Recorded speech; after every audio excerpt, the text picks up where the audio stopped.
धार्मिक सिद्ध स्थानों को देखने के लिए, धार्मिक ग्रंथ एवं पुराणों को सुनने के लिए हमारे चैनल को सब्सक्राइब करिए। जय महाकाल, जय महाकाली। मां कालिका पुराण अध्याय मंत्र साधना के अंग भाग 3। श्री महर्षि मार्कंडेय जी कहते हैं कि मनोभाव का जो बीज कुंडली शक्ति से संयुक्त होता है वह वासुदेव से संप्रक्त होता है, जो आद्य बागभव कहा गया है। एक एक काम बीज आदि तीनों से तो त्रिपुरामद है, आद्य तृतीय सामिंदु बिंदुओं से संबलंकृत है। यह मदन का मंत्र है जो काम के भोग का फल प्रदान करने वाला है। ओत ऐत के रूप से विन्यस्त यंत्र भास्कर के सदृश है। उसको मैं बताऊंगा जो कि कुंडली की शक्ति है, जो अभेद से कही जाती है। मार्जक इस मंत्र के द्वारा भूतों का अपसारण करें। इसके करने पर स्थान भूत जो हैं वे सुरार्चन के समय में दूर चले जाया करते हैं। भूतों के वहां पर स्थित रहने पर सदा ही वे लुबधक नैवेद्य मंडल को विशेष रूप से लुप्त कर दिया करते हैं और देवता उसका ग्रहण नहीं किया करते हैं। इस कारण से यत्न पूर्वक भूतों का अपसारण करना ही चाहिए। वह अपसारण अस्त्र मंत्र के सहित ही करें। उसका मंत्र यह कहा गया है, वे भूत इस भूमि के पालक हों, मैं भूतों के अविरोधक के द्वारा ही पूजा कर्म कर रहा हूं। साधक इसके द्वारा स्थंडिल से भूतों को अपसारित करके इसके पश्चात दिग्बंधन में मंत्र स्थित होता है। अपनी आत्मा के पूजन के द्वारा ही कर्म के आरंभ करने की अधिकारिता प्राप्त हुआ करती है और पूजित आसन योग पीठ के सदृश हो जाया करता है। यह पांचों भूतों के स्वरूप वाले वपु स्वाभाविक रूप से सदा ही अशुद्ध होता है। यह मल की पूर्ति से समायुक्त है और श्लेष्मा विष्टा मूत्र इनसे पिछल रहा करती है। यह शरीर अपरिष्कृत रहा करता है। इस शरीर के बीज भूत ये 5 महाभूत होते हैं। उन समस्त भूतों को जो देह की संगी है और बीज है, जो वायु तेज पृथ्वी जल और आकाश है, इनकी वृद्धि के लिए क्रम से शोषण दहन भस्म प्रोत्साह अमृत वर्षण और आप्लवन करना चाहिए, जो कि चिंता मोक्ष की विशुद्धि के लिए है। अंड के चिंतन से भेद से उसके मध्य में देव का चिंतन से स्वकीय इष्ट देव की चिंता सर्वात्मा रूप से होती है, जो कि आत्मा को हो जाती है। मैं देव हूं ऐसा संस्कार हो जाता है। इसके अनंतर जो नैवेद्य और पुष्प गंध आदिक हैं और भी पूजा के उपकरण के लिए हैं, यहाँ पर देव तत्व हो जाता है। देव आधार है। मैं देव हूँ, देव के लिए योजित करें।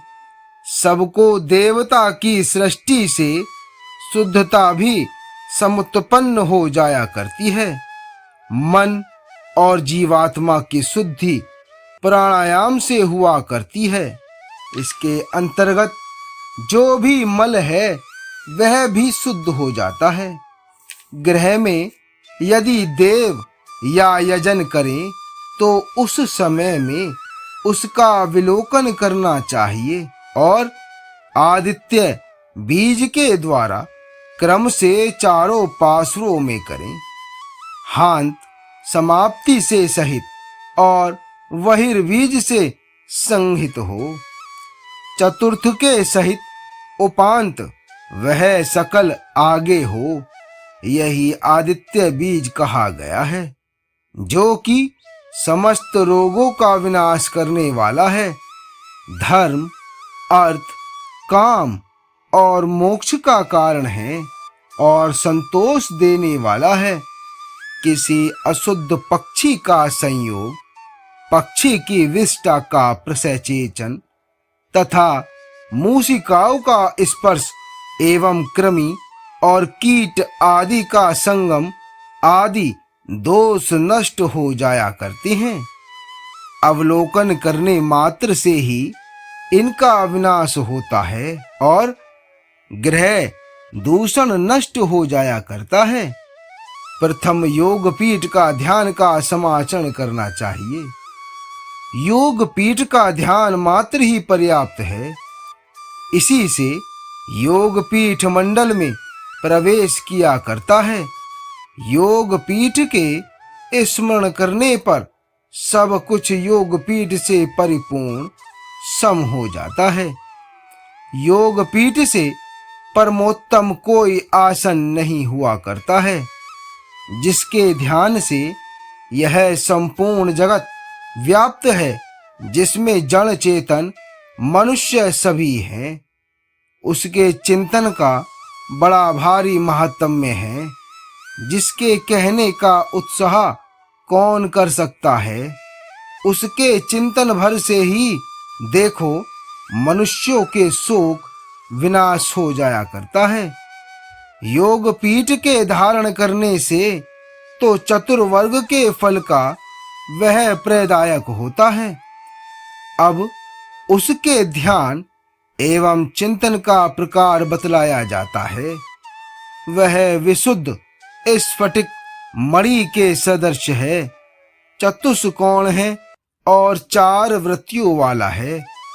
आधार शक्ति से विदित प्रग्रह वाला है तथा सूर्य के समान है। आगन्य आदि चारों कोनों में क्रम से सदा ही धर्म, ज्ञान, ऐश्वर्य और वैराग्य स्थित रहा करते हैं। पूर्व आदि दिशाओं में यह निम्नलिखित क्रम से स्थिति करते हैं। अधर्म, अज्ञान, अनैश्वर्य, अवैराग्य है इससे धारणार्थ व्यवस्थित है।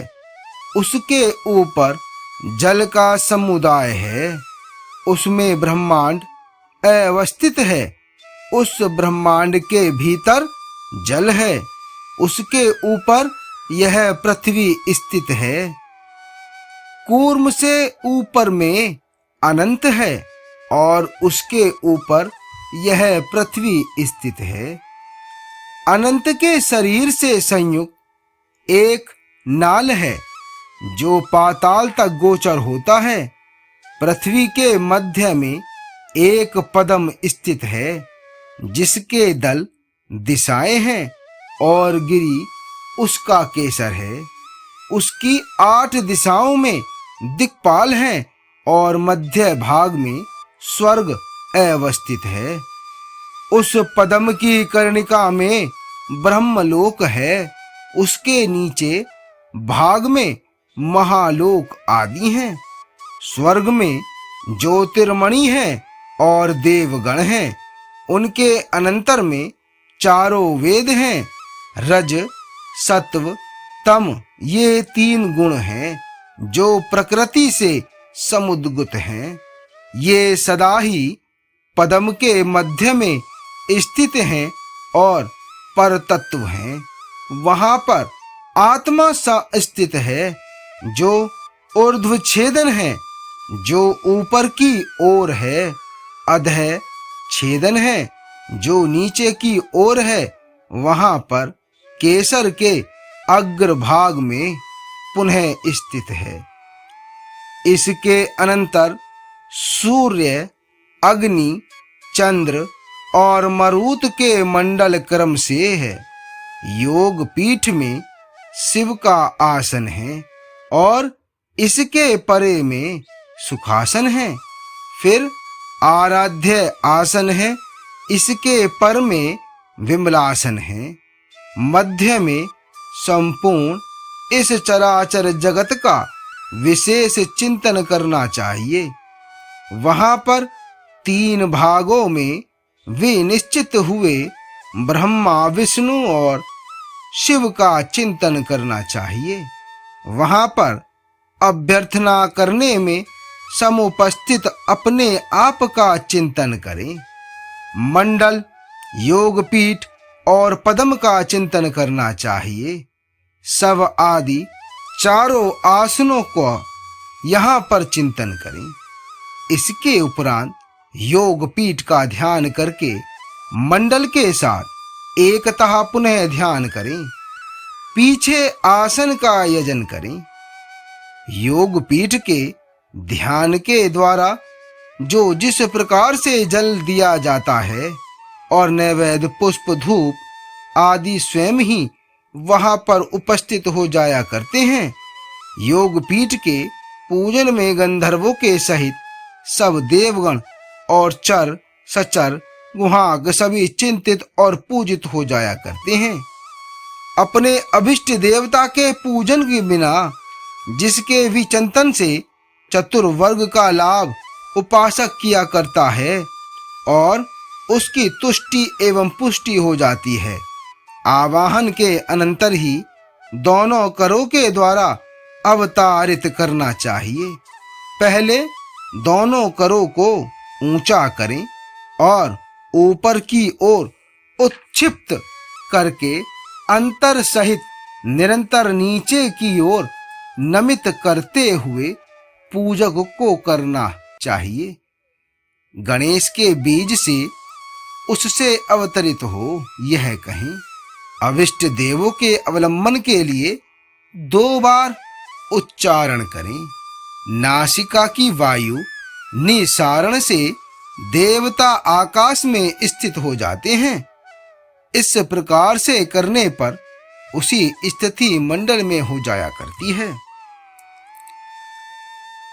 स्वाहांतः अंशु और बिंदु से बीज कहा जाया करता है। यह विघ्नों के बीजों का विनाश करने वाला है और धर्म, कर्म, काम साधने वाला है। आगे का भाग 4 में। जय महाकाल, जय महाकाली।